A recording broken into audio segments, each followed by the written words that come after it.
What's up, everyone? Welcome to Monkey Culture. Welcome to my oasis right here. Um, Today I'm very excited because I'm gonna be reviewing my first Omnibus, and as you can see, it is Spider-Man, Amazing Fantasy Spider-Man, Volume One. Um, as of now, this book is out of stock. It's kind of hard for me to find it, but I finally found it. So before I continue, I want to give a big shout out to my nephews, Matthew and Michael. Fans of Spider-Man, they like Spider-Man. I think they even like Venom. You know, I actually thinking I should probably send them some comics. So I'm gonna leave it up to y'all. If you think I should send my nephews, Matthew and Michael, some comics, then write a comment and be like, yeah, go for it. If you don't think I should, then just be like, nah, forget about them. So we'll see what happens. Matthew, Michael, if you don't see it in the mail the next week, it's not my fault. Don't get your mom mad at me. So as many of you guys know, or maybe don't know, Spider-Man was created by Stan Lee and Steve Ditko back in the early '60s. He actually appeared on the Amazing Fantasy 15. And then from there, he just kind of, his popularity just soared, went up, and it's already given him his own run. And this actually collects all the first runs. It collects everything from the first issue to his run. Actually, let me read what it collects. It collects Amazing Fantasy 15, the Amazing Spider-Man 1 through 38, Annual 1 and 2, Strange Tales Annual 2, and the Fantastic Four Annual 1. You can see a little bit in the back. It has all the comics, the covers. It's your standard black cover. Usually the more newer ones, they have like an image, an illustration, but I mean, I like this too. And the binding, as you can see, it's got a curved spine, which a lot of people prefer, because the curved spine, you're able to read it flat. Unlike the flat spine where you have to hold it a certain position in order to read it because it was just close on you. So the binding is good. That's what people like to call the eye. So that's good. So I guess I'll go through a bit. I kind of read some of this. But yeah, you have a first appearance of many villains like the Green Goblin, Dr. Octopus. It's got the origin. You can see him here where he's over at the trying to get money by fighting in wrestling matches. And I think one of my favorite characters, or a lot of other people's favorite characters, is J. Jonah Jameson, who's I think is absolutely funny. He's always trying to frame, no matter what Spider-Man does, he's always trying to frame him.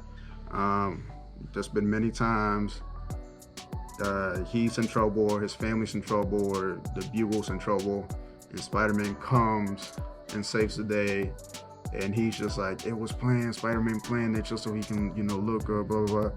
So no matter what Spider-Man does, J. Jonah Jameson just hates him. So that's fun. There's actually this one issue, I think one of the first issues in the Omnibus, where they actually even call Peter, instead of calling him Peter Parker, they call him Peter Palmer. So I guess they haven't really decided or set on a name yet. I guess they're going between Peter Palmer, Peter Parker, and in the end, Peter Parker stuck. This is other character named Betty, who Peter Parker starts having like a relationship with throughout the first issues. It's funny because I never even heard of her. All I've known was like Mary Jane, Gwen Stacy, but here we got Betty. There's actually these really interesting pages. Let me see if I can find. Oh, they're right here. They actually cover like all the villains that we have. Look, you can see that bottom panel. He's got like all the villains locked up in jail. So you got Kraven the Hunter, Electro, Sandman, Vulture, and what's that guy's name? Mysterio right here. So that's pretty funny. That's pretty cool. But look,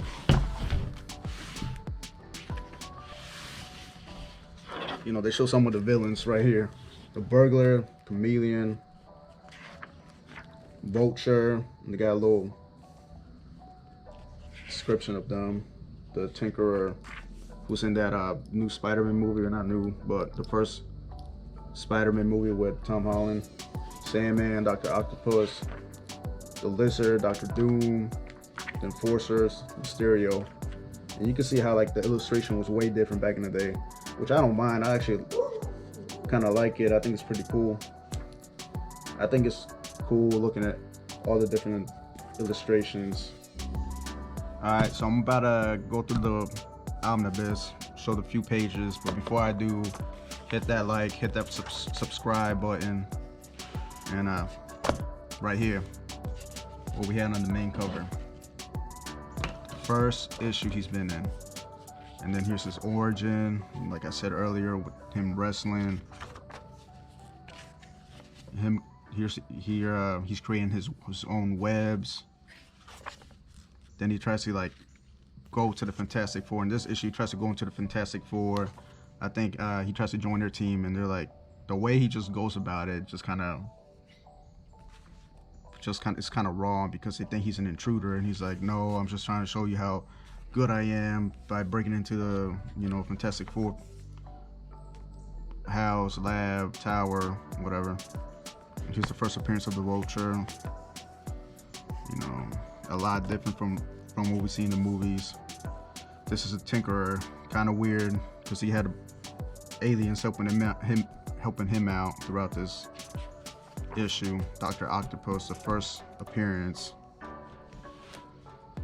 And it kind of talks about how, you know, he's got this, goes through this accident, and the arms kind of take over his brain or affect his brain and makes him evil.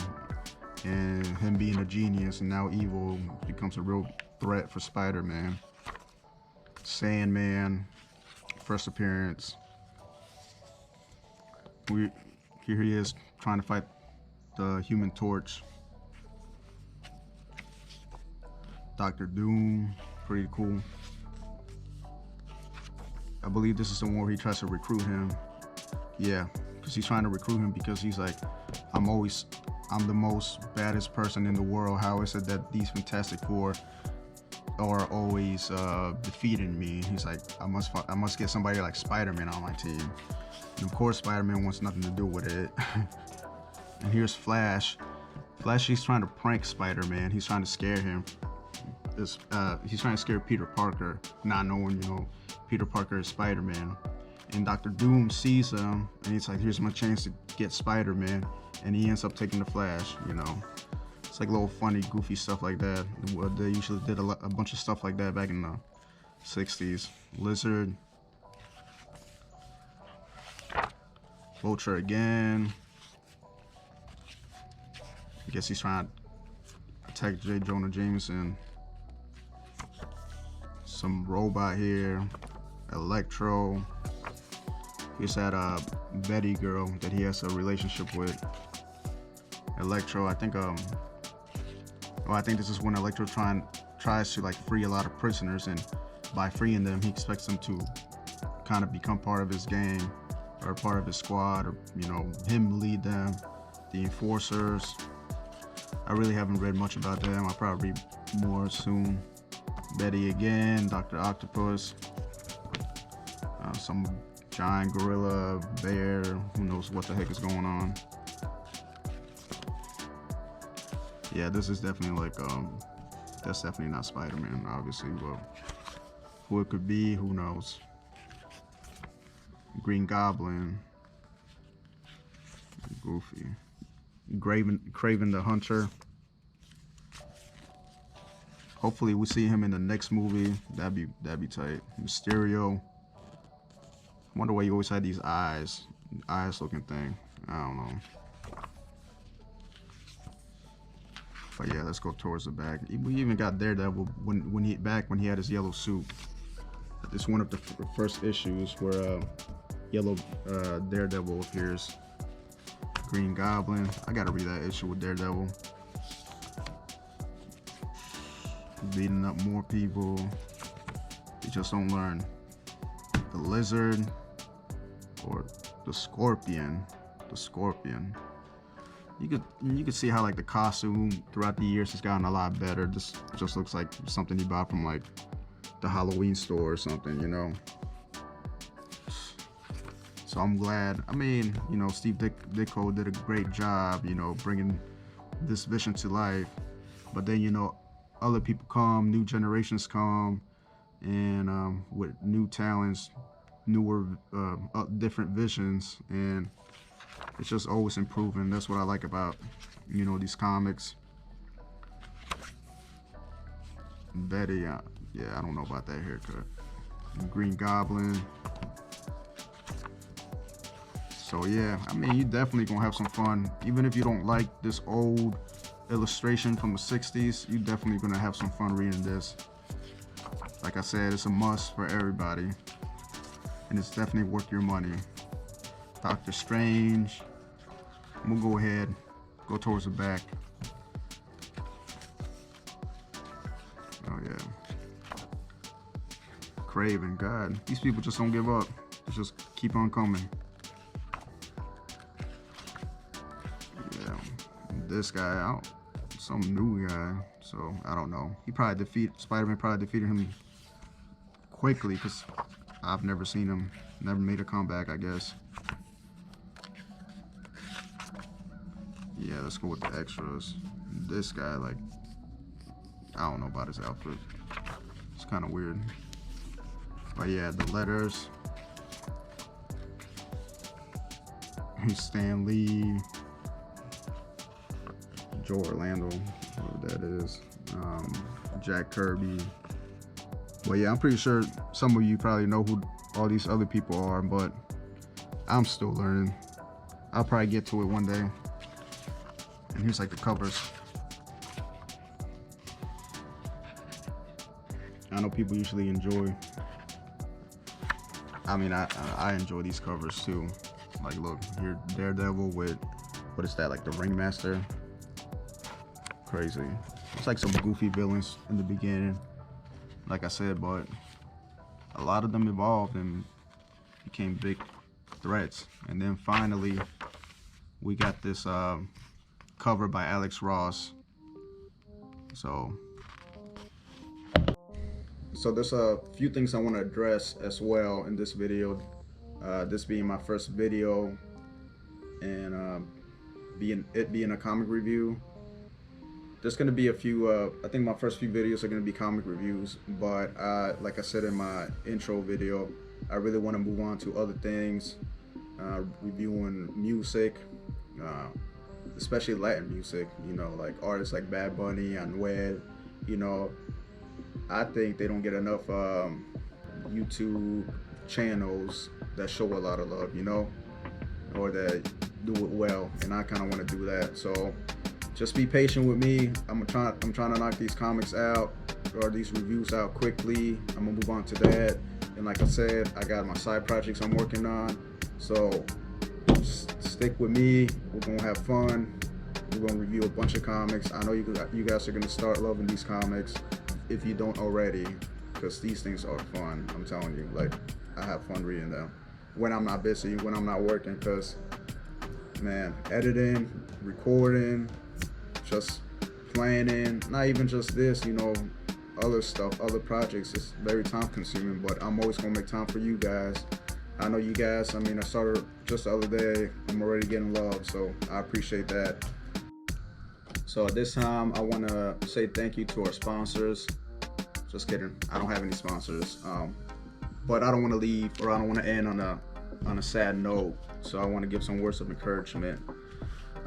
Whenever you feel down, whenever you feel like all hope is lost, whenever you can't find a sponsor or people supporting you, just know in the end, you can decide whether to give up or not. So that's on you. Thanks everybody. Thanks for watching Monkhead Culture. Appreciate the love. Spread the word. give a like, subscribe, and yeah, like always, nothing but good vibes.